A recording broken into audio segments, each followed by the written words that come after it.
Hi guys. स्वागत है आप लोगों का एक बार फिर से मेरे यूट्यूब चैनल पे, जहाँ पे आज हम लोग मध्यकालीन भारत के एक इम्पोर्टेंट चैप्टर जिसका नाम है विजयनगर साम्राज्य उसको पढ़ेंगे।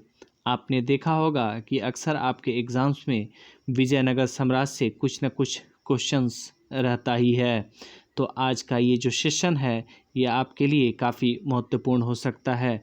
तो चलिए शुरू करते हैं विजयनगर साम्राज्य और देखते हैं पहला क्वेश्चन। विजयनगर साम्राज्य किस समय प्रभावशाली हुआ? आंसर होगा दिल्ली सल्तनत का उस समय पतन हो रहा था और दक्षिण भारत में कुछ शक्तिशाली राज्यों का उदय हो रहा था। उसमें से एक विजयनगर साम्राज्य भी था। चलिए आगे देखते हैं दूसरा क्वेश्चन। हम्पी का नाम किसके नाम पे पड़ा? आंसर होगा स्थानीय मातृदेवी पंपा देवी के नाम पे। ये जो हम्पी है वो कृष्णा तुंगभद्रा दोआब क्षेत्र में स्थित है।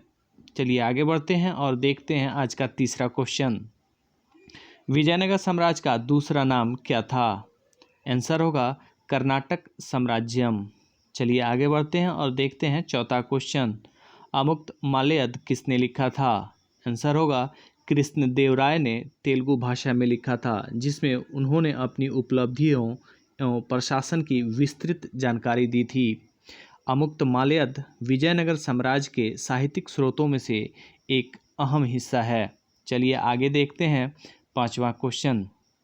वे कौन से विदेशी यात्री थे जिनके साहित्यिक रचनाओं से विजयनगर साम्राज्य के बारे में पता चलता है? आंसर होगा ईरान के अब्दुल रज्जाक, रूस के अफनासी निकितिन, वहीं पुर्तगाल के दुआर्ते बारबोसा और इटली के निकोलो कोंटी। ये लोग भारत आए थे और विजयनगर साम्राज्य के भ्रमण के बाद इसके बारे में लिखे हुए थे। इनके अलावा भी बहुत सारे लोग आए और उन्होंने भी लिखा था। चलिए आगे देखते हैं छठा क्वेश्चन। छठा क्वेश्चन कहता है विजयनगर साम्राज्य का पुरातात्विक स्रोत क्या है? तो जो सबसे बड़ा पुरातात्विक स्रोत है वो राजाओं के द्वारा लिखवाए गए अभिलेख या बनवाए गए अभिलेख हैं, जिनमें उन्होंने भूमि दान, सड़क बनवाने या नहर बनवाने के बारे में उस पर लिखवाया है। चलिए आगे बढ़ते हैं और देखते हैं सातवां क्वेश्चन। सातवां क्वेश्चन कहता है विजयनगर साम्राज्य हम्पी का खोज किसने और कब किया था? आंसर होगा कालिन मैकेंजी ने 1800 ईस्वी में। चलिए आगे बढ़ते हैं और देखते हैं आठवां क्वेश्चन। पहले सर्वेयर जनरल ऑफ इंडिया कौन थे? आंसर होगा कालिन मैकेंजी। उनको 1815 में ईस्ट इंडिया कंपनी ने उनकी प्रतिभाओं को देखते हुए बनाया था। वे एक इंजीनियर, सर्वेक्षक और मानचित्र बनाने वाले थे। चलिए आगे बढ़ते हैं और देखते हैं नवां क्वेश्चन। यूनेस्को ने हम्पी को विश्व पुरातत्व स्थल कब घोषित किया था? आंसर होगा 1986 में। चलिए आगे बढ़ते हैं और 10वां क्वेश्चन देखते हैं। विजयनगर साम्राज्य के संस्थापक कौन थे? आंसर होगा दो भाई हरिहर और बुक्का। ये पहले कांपिल्य राज्य में मंत्री के रूप में कार्य करते रहे थे। चलिए आगे बढ़ते हैं और देखते हैं आज का 11वां क्वेश्चन। हरिहर और बुक्का किस वंश के थे? आंसर होगा संगम वंश। इस वंश का नाम संगम हरिहर और बुक्का के पिता के नाम पे पड़ा था। चलिए आगे बढ़ते हैं और देखते हैं 12वां क्वेश्चन। विजयनगर के राजाओं को क्या कहा जाता था? आंसर होगा राय या नरपति। चलिए आगे बढ़ते हैं 13वां क्वेश्चन की तरफ। दक्कन के सुल्तानों को क्या कहा जाता था? आंसर होगा अश्वपति। 14वां क्वेश्चन। उड़ीसा के राजाओं को क्या कहा जाता था? आंसर होगा गजपति। ये तीनों विजयनगर, दक्कन और उड़ीसा के राजा आपस में संघर्ष करते रहते थे। चलिए आगे बढ़ते हैं और देखते हैं 15वां क्वेश्चन। 15वां क्वेश्चन कहता है विजयनगर में कितने राजवंशों ने शासन किया? आंसर होगा 4। कौन कौन? देखिए, संगम वंश, सुलु वंश, तुलु वंश और अराविदु वंश। इससे पहले कि हम आगे क्वेश्चन पढ़ें, मैं आप लोगों से एक रिक्वेस्ट करना चाहूँगा कि अगर मेरे वीडियोज़ आप लोगों को अच्छे लग रहे हों तो उसको लाइक कर दीजिए और मेरे चैनल को सब्सक्राइब कर दीजिए। चलिए आगे बढ़ते हैं 16वां क्वेश्चन की तरफ। विजयनगर और संगम वंश का पहला राजा कौन था? आंसर होगा हरिहर। हरिहर 1336 से लेकर के 1356 तक था। ये एक काफ़ी कुशल राजा था। इसने आते ही अपने राज का सीमा रेखा होयसल को जीत करके बढ़ाया था।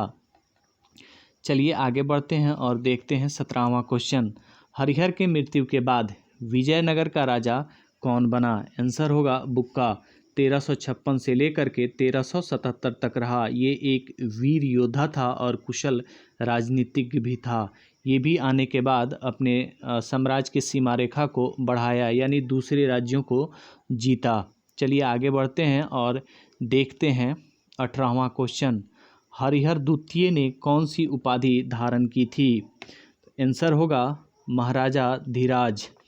आगे बढ़ते हैं और देखते हैं अगला क्वेश्चन। संगम वंश का सबसे महान शासक कौन था? आंसर होगा देवराय द्वितीय।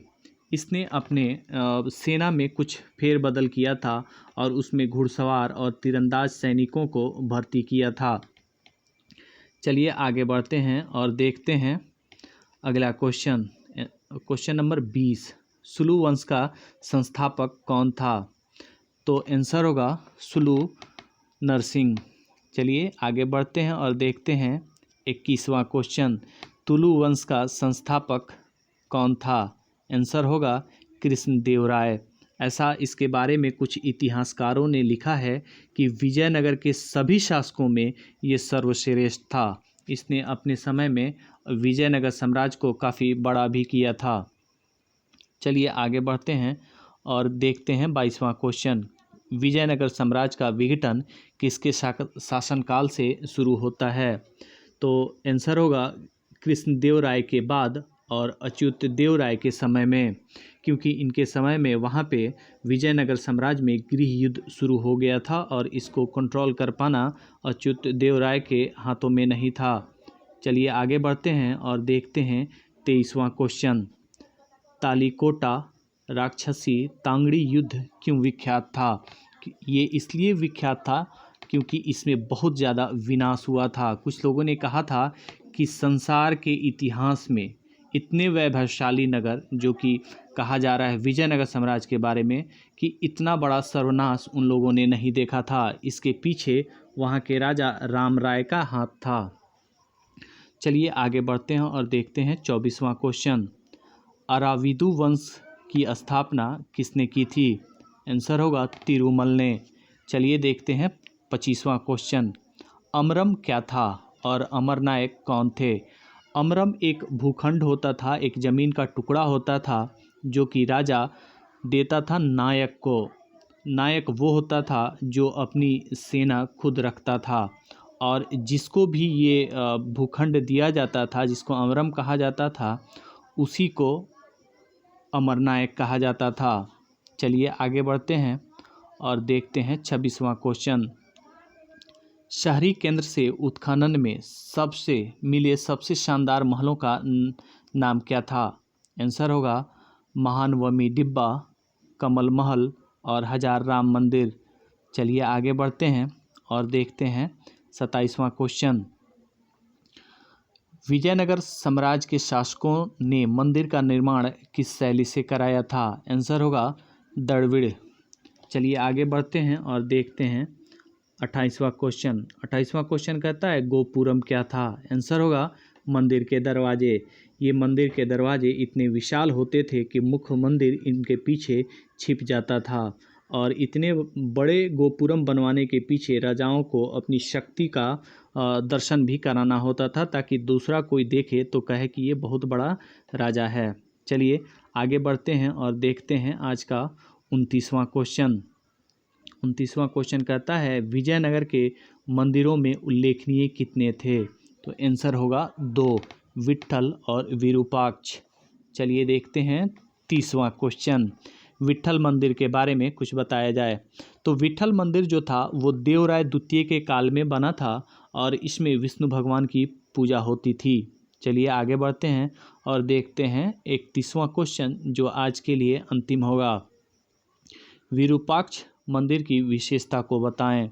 तो विरूपाक्ष जो मंदिर था ये कृष्णदेव राय ने जब गद्दी पे बैठा उस उपलक्ष्य में बनवाया था। यह विशुद्ध रूप से एक शिव मंदिर था और ये बहुत बड़ा मंदिर, बहुत ही भव्य मंदिर था, जो कि कृष्णदेवराय के उपलब्धियों में से एक उपलब्धि है। तो इसके साथ ही आज हम लोगों का जो विजयनगर साम्राज्य एक टॉपिक था वो ख़त्म होता है। मिलते हैं हम लोग एक बार फिर से एक नए वीडियो के साथ, एक नए टॉपिक के साथ। तब तक के लिए आप लोगों का बहुत बहुत धन्यवाद।